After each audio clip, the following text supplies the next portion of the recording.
হরে কৃষ্ণ, রাধে রাধে। শ্রী শঙ্করাচার্য প্রণীত গীতা মাহাত্ম্য।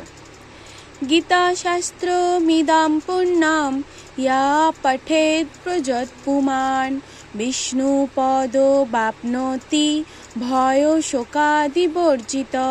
অনুবাদ: শ্রীমদ্ ভাগবত গীতার নির্দেশকে যথাযথভাবে অনুসরণ করতে পারলে অতি সহজেই সমস্ত ভয় ও উদ্বেগ থেকে মুক্ত হওয়া যায়। এই জীবনে ভয় ও শোকাদি বর্জিত হয়ে পরবর্তী জীবনে চিন্ময় স্বরূপ অর্জন করা যায়। দ্বিতীয় শ্লোক। গীতাধ্যায়নশীলস্য প্রাণায়াম পরস্য চ নৈব সন্তি হি পাপানি পূর্বজন্ম কৃতানি চ। অনুবাদ: কেউ যদি আন্তরিকভাবে এবং অত্যন্ত গুরুত্ব সহকারে ভাগবত গীতা পাঠ করে তাহলেই ভগবানের করুণায় তার অতীতের সমস্ত পাপকর্মের ফল তাকে প্রভাবিত করে না। মলিনে মোচনাম পুংসাম জল স্নানাম দিনে দিনে সকৃদ গীতামিত স্নানাম সংসারম মলয় নাশনম। অনুবাদ: প্রতিদিন জলে স্নান করে মানুষ নিজেকে পরিচ্ছন্ন করতে পারে, কিন্তু কেউ যদি ভাগবত গীতার গঙ্গার জলে একটিবারও স্নান করে তাহলে তার জড় জীবনের মলিনতা একেবারে বিনষ্ট হয়ে যায়। গীতা সুগীতা কর্তব্যা কিমন্যৈ শাস্ত্র বিস্তরৈ ইয়া স্বয়ং পদ্মনাভস্য মুখ পদ্মাদ বিনিশিতা। যেহেতু ভাগবত গীতার বাণী স্বয়ং পরম পুরুষোত্তম ভগবানের মুখনিসৃত বাণী, তাই এই গ্রন্থ পাঠ করলে আর অন্য কোনো বৈদিক সাহিত্য পড়বার দরকার হয় না। গভীর নিষ্ঠা ও আন্তরিকতার সঙ্গে নিয়মিতভাবে ভাগবত গীতা শ্রবণ ও কীর্তন করলে আমাদের অন্তর্নিহিত ভাগবত গীতার স্বাভাবিক বিকাশ হয়। বর্তমান জগতে মানুষেরা নানা রকম কাজে এতই ব্যস্ত থাকে যে তাদের পক্ষে সমস্ত বৈদিক সাহিত্য পাঠ করা সম্ভব নয়। সমস্ত বৈদিক সাহিত্য পড়বার প্রয়োজনও নেই। এই একটি গ্রন্থ ভাগবত গীতা পাঠ করলেই মানুষ সমস্ত বৈদিক জ্ঞানের সারমর্ম উপলব্ধি করতে পারবে, কারণ ভাগবত গীতা হচ্ছে বেদের সার এবং এই গীতা স্বয়ং ভগবানের মুখনিসৃত উপদেশ বাণী।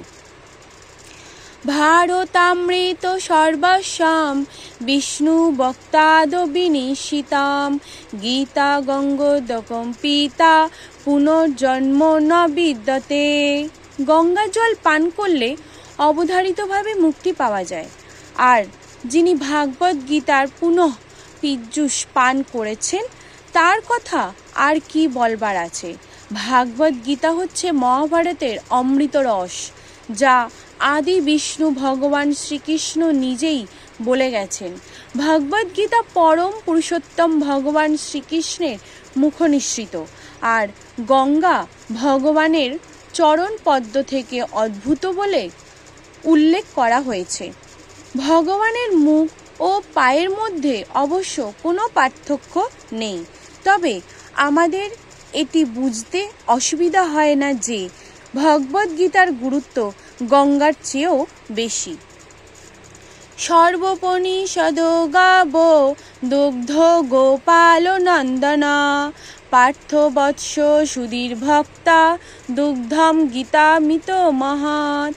এই গীতা উপনিষদ ভাগবত গীতা সমস্ত উপনিষদের সারাতিসার এবং তার ঠিক একটি গাভীর মতো এবং রাখাল বালক রূপে প্রসিদ্ধ ভগবান শ্রীকৃষ্ণই এই গাভীকে দহন করছেন।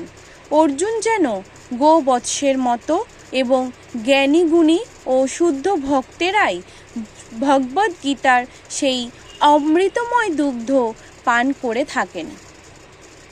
एकं शास्त्रं देवकीपुत्र गीतम् एको देवो देवकीपुत्र एव एको मन्त्रस्य नामानि यानि কর্মাপেক্ষম তস্য দেবস্য সেবা। বর্তমান জগতে মানুষ আকুলভাবে আকাঙ্ক্ষা করছে একটি শাস্ত্রের, একক ভগবানের, একটি ধর্মের এবং একটি বৃত্তির। তাই একম শাস্ত্রম দেবকী পুত্র গীতম, সারা পৃথিবীর মানুষের জন্য সেই একক শাস্ত্র হোক ভাগবত গীতা। এক দেব অর্থাৎ দেবকী পুত্র এব, সমগ্র বিশ্ব চরাচরে একক ভগবান হন ভগবান শ্রীকৃষ্ণ। এক মন্ত্রস্য নামানি, একক মন্ত্র, একক প্রার্থনা, একক স্তোত্র হোক তার নাম কীর্তন। হরে কৃষ্ণা কৃষ্ণ কৃষ্ণ হরে হরে, হরে রাম রাম রাম হরে হরে। এবং কর্মাপেক্ষম তস্য দেবস্য সেবা, সমস্ত মানুষের একটি বৃত্তি হোক পরম পুরুষোত্তম ভগবান শ্রীকৃষ্ণের সেবা করা। হরে কৃষ্ণা, হরি বল, রাধে রাধে।